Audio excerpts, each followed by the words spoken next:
जिस दिन एक बेटे ने अपने सपने दफना दिए, जिस दिन उसके पिता गए, उस दिन घर में सिर्फ एक आदमी नहीं गया था। उस दिन एक बेटे का बचपन भी चला गया था। उम्र 22 साल, जिम्मेदारियां 40 साल की, और सपने सपने उसने उसी दिन चुपचाप दफना दिए थे। लेकिन कहानी यहीं खत्म नहीं होती। उसका नाम विवेक था, पर घर में सब उसे बड़ा कहते थे, क्योंकि वो घर का बड़ा बेटा था। उम्र सिर्फ 22 साल, पर जिम्मेदारियां 40 साल की। पिता का देहांत अचानक हुआ था। एक साधारण सा दिन था। सुबह पापा काम पर गए थे।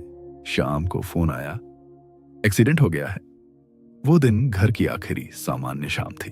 उसके बाद घर में सिर्फ सन्नाटा रहने लगा। मां की आंखों में डर बस गया था। छोटी बहन 10वीं में थी, छोटा भाई 7वीं में, और विवेक वो इंजीनियरिंग के दूसरे साल में था। सपने बड़े थे। शहर जाकर पढ़ाई करना चाहता था, कुछ बनना चाहता था। लेकिन उस दिन जब उसने पापा की अर्थी को कंधा दिया, उसी दिन उसने अपने सपनों को भी कंधा दे दिया। लोग कहते रहे, अब घर की जिम्मेदारी तेरे ऊपर है, अब तू ही सहारा है। किसी ने ये नहीं पूछा, तो ठीक है। अगले महीने कॉलेज की फीस जमा नहीं हुई। विवेक ने चुपचाप कॉलेज छोड़ दिया। किसी को बताया नहीं। दोस्तों के मैसेज आते रहे, भाई क्लास क्यों नहीं आ रहा? वो हर बार लिखता, बस थोड़ा काम में व्यस्त हूं।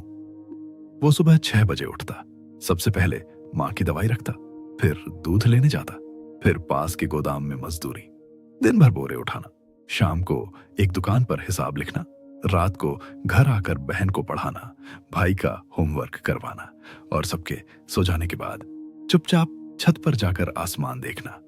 वो कभी रोया नहीं, किसी के सामने नहीं।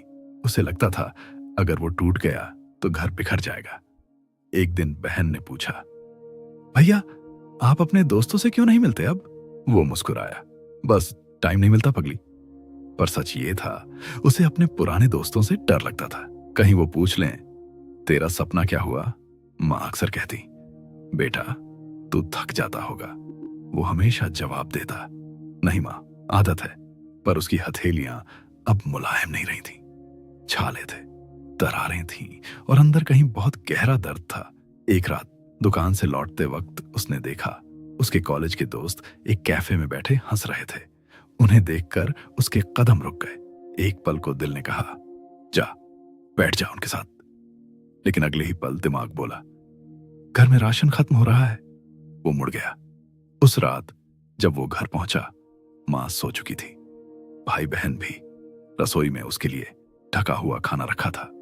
उसने खाना नहीं खाया, सीधा अपने कमरे में गया, दरवाजा बंद किया, लाइट नहीं जलाई, अंधेरे में ही बिस्तर पर बैठ गया।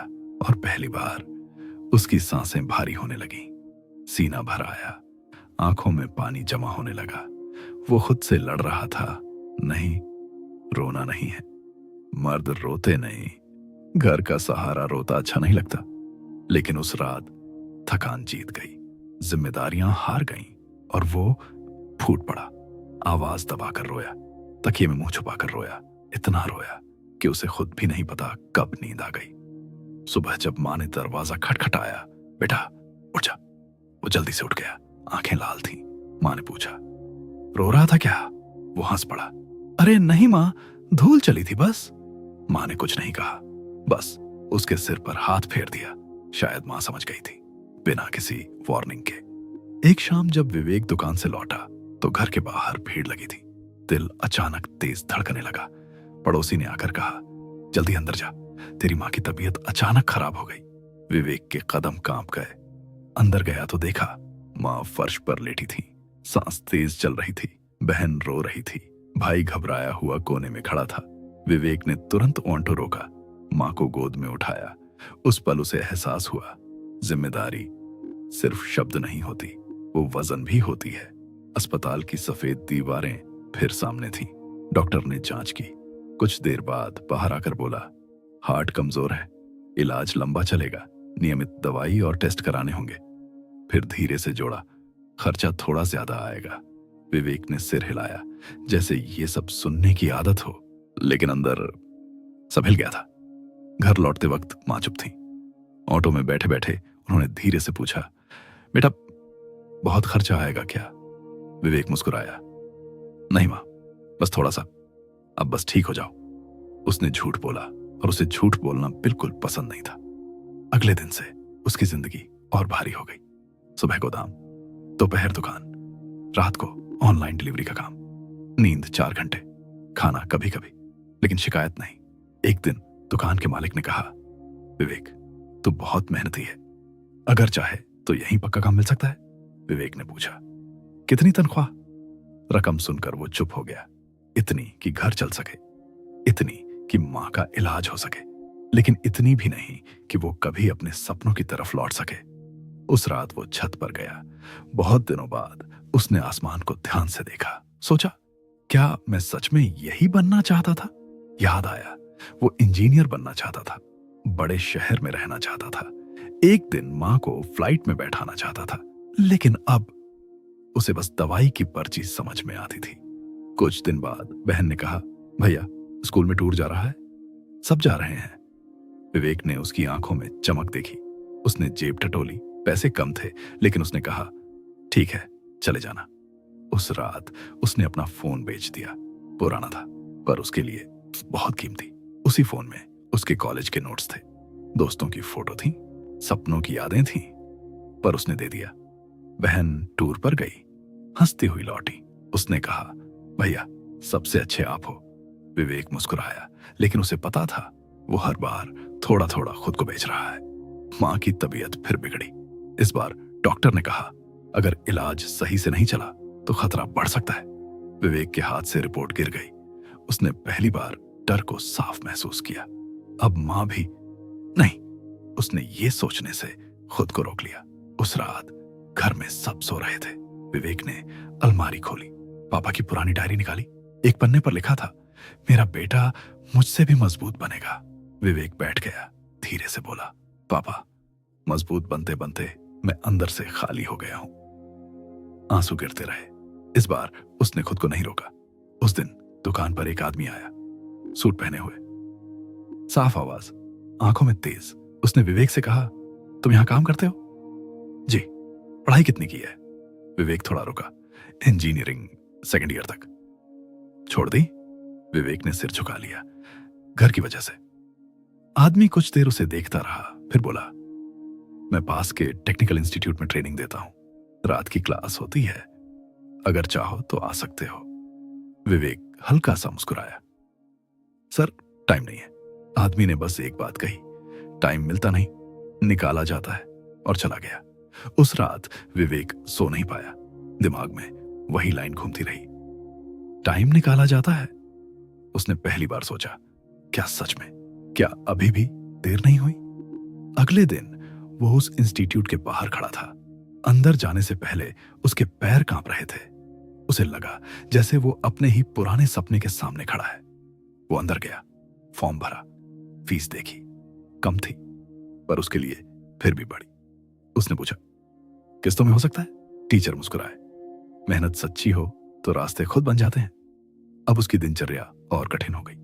सुबह 6 बजे काम, शाम दुकान, रात 9 से 11 क्लास, घर आकर 1 बजे तक पढ़ाई, नींद 3 घंटे। शरीर टूटने लगा, लेकिन इस बार दिल थोड़ा जिंदा था। मां को उसने कुछ नहीं बताया, बस इतना कहा, थोड़ा लेट आऊंगा। एक रात मां जाग रही थी। विवेक चुपके से अंदर आया। मां ने पूछा, कहां से आ रहा है? वो कुछ पल चुप रहा, फिर बोला, पढ़ने जाता हूं मां। मां उठकर बैठ गई, आंखों में आंसू आ गए। बेटा तूने बताया क्यों नहीं? विवेक बोला, डर था आप मना कर दोगी। मां ने उसका चेहरा पकड़कर कहा, मैं तेरे सपनों के रास्ते में कभी नहीं आऊंगी। उस रात विवेक ने महीनों बाद सुकून से सांस ली, लेकिन जिंदगी को शायद उसकी मुस्कान मंजूर नहीं थी। कुछ हफ्तों बाद मां की तबीयत अचानक फिर बिगड़ गई। इस बार हालत गंभीर थी। डॉक्टर ने साफ कहा, इलाज तुरंत शुरू करना होगा, खर्च ज्यादा आएगा। रकम सुनकर विवेक का दिमाग सुन्न हो गया। इतने पैसे उसके पास नहीं थे। वो अस्पताल के बाहर बैठ गया। रात के 2 बजे, चारों तरफ सन्नाटा। उसने पहली बार खुद से जोर से पूछा, क्या करूं मैं? उसके सामने 2 रास्ते थे। पढ़ाई छोड़ दे, सारी कमाई इलाज में लगा दे, पढ़ाई जारी रख और रिस्क ले। दोनों में डर था। उसी वक्त उसे पापा की डायरी की लाइन याद आई, मेरा बेटा मुझसे भी मजबूत बनेगा। मजबूत होना क्या होता है? सब छोड़ देना या डर के बावजूद एक कदम आगे बढ़ाना। विवेक उठा, अंदर गया, डॉक्टर से कहा इलाज शुरू कीजिए। डॉक्टर ने पूछा पैसे? विवेक ने कहा मैं इंतजाम करूंगा।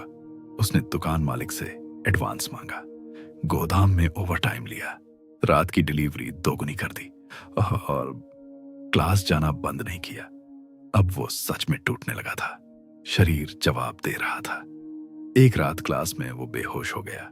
जब आंख खुली तो वही टीचर सामने थे। उन्होंने धीरे से कहा इतना अकेले मत लड़ो। विवेक की आंखों से आंसू निकल आए। वो बोला सर, अगर मैं रुक गया तो घर रुक जाएगा। टीचर ने उसका कंधा दबाया, और अगर तू गिर गया तो घर कौन संभालेगा? ये बात उसके दिल में उतर गई। उसने पहली बार मदद मांगी, दोस्तों से, टीचर से, दुकान मालिक से। सबने थोड़ा थोड़ा हाथ बढ़ाया।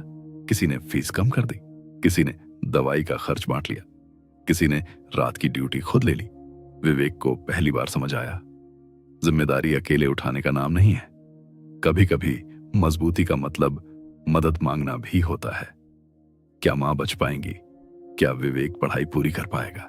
क्या वो सच में अपने सपनों तक पहुंचेगा, या फिर जिंदगी फिर कोई नया वार करेगी? अस्पताल की वही गंध, वही सफेद दीवारें, वही बेचैन इंतजार। लेकिन इस बार विवेक अकेला नहीं था। टीचर बाहर बैठे थे, दुकान मालिक ने पैसे का इंतजाम कर दिया था, दो पुराने दोस्त भी आ गए थे। पहली बार वो बिल्कुल अकेला नहीं था। ऑपरेशन कई घंटों तक चला, हर मिनट भारी था। विवेक चुप बैठा था, न हाथ जोड़ रहा था, न रो रहा था, बस छत को देख रहा था, जैसे अंदर ही अंदर भगवान से सौदा कर रहा हो।